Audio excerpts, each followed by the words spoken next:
Hello there, everybody. As we're getting into Camp NaNoWriMo, I wanted to share with you a glimpse into a reflection I had lately while going through some old notes and things as I geared up for outlining the final book to, I guess, what you can call Season 1 of the Myrna Annals. Bound by Lyric in Time, Book 5 is getting me thinking in a lot of positive ways. And while I go through the reflection, let's do a little bit of a montage recap. Since you all enjoyed the Ian one the other day, let's do another today, I guess, and take a look back at some of the amazing things we've done on this channel. Thank you for 500 subscribers. We will be doing a poll here soon to see what we should do to celebrate big for it. At the same time, this is a prelude to the announcement that is to come out over the next week or so about my Kickstarter as we gear up to the March 23rd, 2023 launch date. This reflection might be triggering for some listeners. Please use discretion when following me on this journey.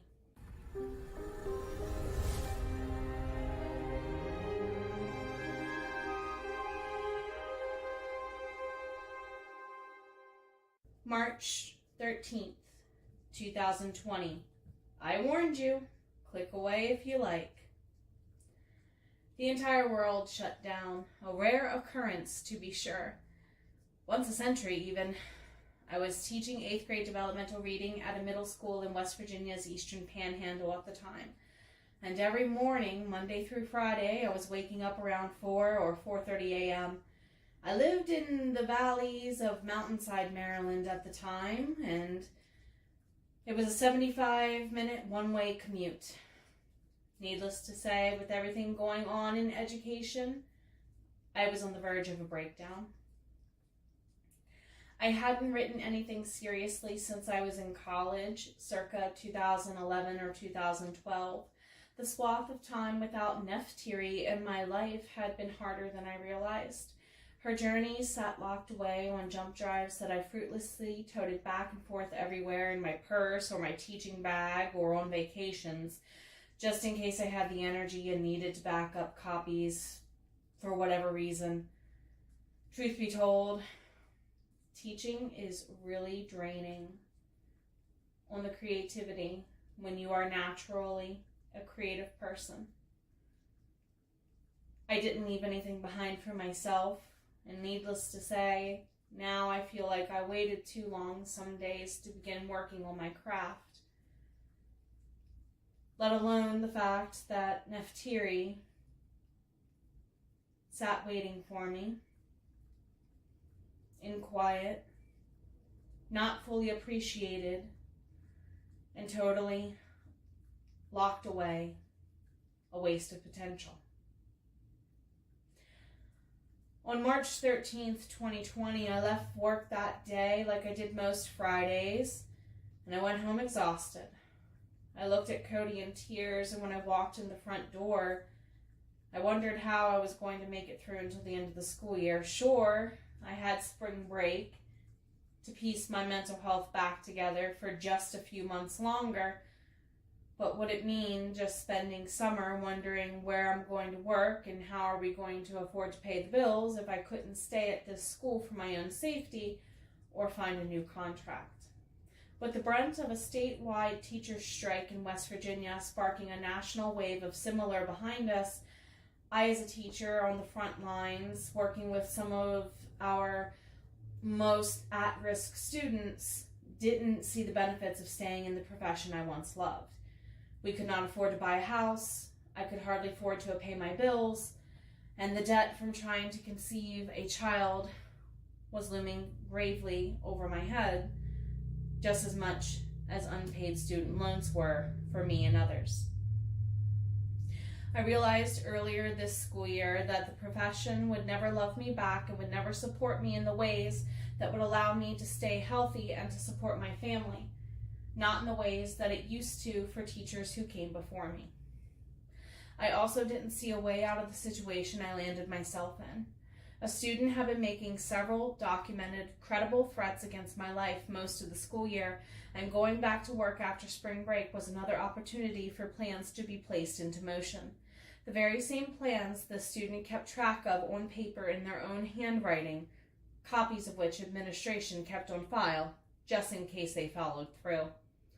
When I asked what could be done to make the situation welcoming and safe for all parties involved, administration generally supplied the same answer. You're welcome to submit your resignation. Otherwise, he's going to high school in the fall. Just put up with the situation until May is over and we won't have to deal with him again. There is nothing we can do other than to keep a paper trail at this point. Paraphrasing being what it is, I still didn't feel safe walking into my own classroom. How could I expect other students to feel safe under my tutelage? Did my union representative help? Who do you think suggested my resignation from the role they struggled to fill in the first place? The point to all of this rambling? I felt like a failure to myself, my students, my administration, and in some ways to my family for not finding a better, more stable way of supporting us. I didn't want to go back to work anymore, and I didn't see a financial way out. So Cody made me dinner, we tossed back some drinks, we went to bed, like we did most Friday nights. When I woke up the next morning, inspiration and a tiny light of hope flooded my phone amongst worldwide terror. Dear staff, due to government orders, we are on an extended break. The rest is now history. I finished the 4th marking period that year, the same most students and teachers and parents did, and I found a new job in Pennsylvania for the following school year, online too, and a boss who didn't care if I wrote on my free time or if I built my social media and small business, so long as it didn't interfere with teaching. I started going on walks in the woods around my hometown for the first time in over a decade.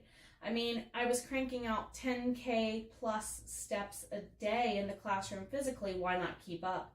I was losing weight while still keeping up with the keto and intermittent fasting regimen I'd been doing for my polycystic ovarian syndrome, and the weight poured from me as the cortisol levels shrunk too. I started thinking about writing again on those walks. Maryland's valleys and their beautiful landscape offered so much inspiration. I started talking to an old imaginary friend I hadn't written for in ages. For the first time, Nephtyri truly opened up to me about what it was like to be a warrior and a queen. A ruler and a lover, a friend and a teacher. I realized how many things she and I had in common without me ever intending to write what I knew best.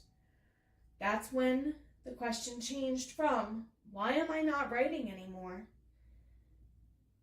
To what time period does this thing belong in? Doom scrolling through documentaries on YouTube found the answer in a matter of days. Music started filling in the gaps of inspiration, and when I felt lost with her or her soulmate Ian in battle, I reached for dice. I didn't know when I was younger that I would develop the skills I needed to live the one dream I thought I could never achieve, writing novels to share with the world through proper publication. And 3 years later, in March 2023, I look back long enough to observe the journey we've taken together. Instead of saying, "Hey Dad, I told you I could do this," I'm in tears as I start writing the last book to the pentology that'll be my first masterpiece in the making. The first reflection of my soul's deepest parts will be coming full circle before I know it. So I'm in tears as I plot out the final fight, as we consider all those loose strings, as we wrap the package up and ship it out on the lusty strumpet. I don't want this to be Sayonara, as in goodbye. Instead, this is farewell for now. Nephtyri, you're still as beautiful as you were when we first met all those years ago. I still don't know to this day who saved who in the end.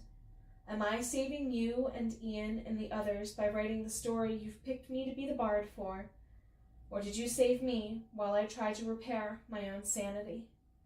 Whatever the case might be, thank you. Thank you for this opportunity to go on this journey.